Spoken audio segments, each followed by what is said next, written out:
Magandang araw, CCF family! Welcome to Sunday Fast Track where you ask real-life questions and we give you biblical truths. Ako po si Marian Allende mula sa Elevate Youth Ministry at kasama po natin ang ating speaker na si Pastor Bong Saking upang sagutin ang inyong mga katanungan. So Pastor Bong, praise God po sa inyong mensahe patungkol sa buhay ni Joseph. Kumusta naman po kayo? Praise God, mabuti ang Panginoon at kaya mabuti ako.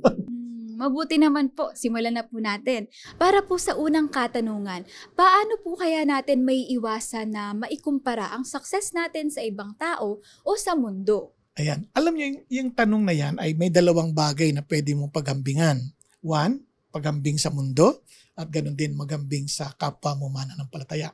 Pag sinabi mong paghambing sa mundo, kasi siyempre ang sukatan ng tagumpay sa mundo ay kasikatan, kapangyarihan, kayamanan. Kung titingnan mo, lahat ng bagay na material yan ang sukatan. Pero sa Panginoon Diyos, hindi yun ang sukatan. Ang sukatan ay yung maintindihan mo sino si God sa'yo. Kaya nga si Asaph, naalala mo, inggit na inggit siya doon sa mga mayayaman na tipong masasama na yung ginagawa, sila pa yung umuunlad. Diba? Sabi niya, ba't ganon? Mabuti pang hindi nila ako lumakad sa kadalisiyan. Diba? Pero naintindihan niya yung karimbal-rimbal na hantungan nang siya po ay pumasok na sa pagsamba sa Diyos. Sabi niya, then I realized their end. Na nandun pa sa silang madulas na kalalagayan na kapahamakan ang kalang dulo. Kaya nga, sabi niya, naging conclusion niya, whom have I in heaven but you? Besides you, I desire nothing on earth. At dinugtong niya pa, sabi niya, your nearness is my good. Di ba? Ang sarap nun, ano? Kaya parang kayo ang aking tagumpay. Sa kabilang bahagi, kung ikaw naman ay naghahambing sa kapwa mo mananampalataya, hindi mo rin kailangan gawin kasi ang paghahatol ay sa Panginoon Diyos.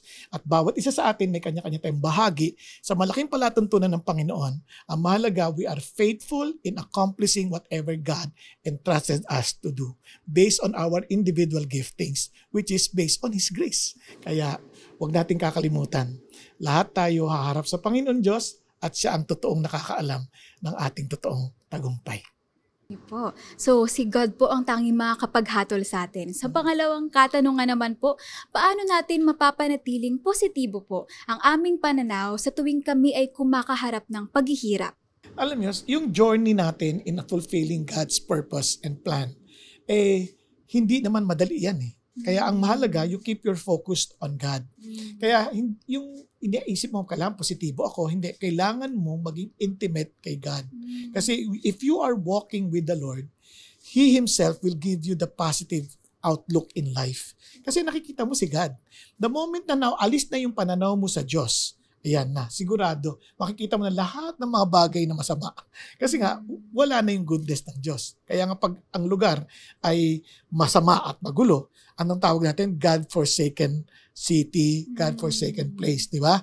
Pero pag nandun ang Diyos, may kaayusan. So, para manatili yung ating pananaw na tama, tumingin tayo sa Panginoon. At anong sabi ng Panginoon Diyos? Whatever is true, whatever is noble, whatever is pure, whatever is of praiseworthy, let your mind be on those things, di ba? Ikaw mismo magdi-decide.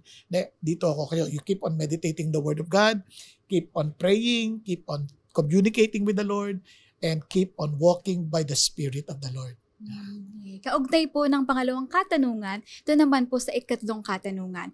Maari bang maging blessing in disguise po ang mga problema namin sa buhay? Nako, lahat ng problema ay blessing. No, kung nasa Panginoon ka, walang problema na hindi blessing. Bakit? Unang-una, no temptation has overtaken you which is not common to man. But God, look at the words, is faithful that He will not let you be tempted beyond your strength. And the temptation itself will give you a way out in order for you to endure it. So ang puso ng Diyos, when He allows something to happen, kung ito man ay problema, talaga in disguise yan, it is to bless us. Para to give us the opportunity to be victorious. Kung walang problema, paano ka magkakaroon ng pagkakataong magtagumpay? Hindi lang yon. It also sanctifies us. It helps us to become better, to become the person that God wants us to be. Kaya, blessing yan. At pangatlo, bukod sa, may opportunity ka to be intimate with the Lord. Kasi kung may problema ka, sino tatakbuhan mo? Si Lord. The more you get to know Him. Kaya sabi nga ni David, nung nakaharap niya si Goliath, sabi niya, this day, they will know that there is a God in Israel. It's an opportunity to know the Lord. Si Joseph had that opportunity. Daniel had that opportunity. Kumbaga lahat ng mga ginamit ng Diyos, despite their imperfection, sila ay lalong lumago sa pagkakilanlan sa Diyos. Amen. Praise God po sa inyong pagsagot sa aming mga katanungan, Pastor Bong.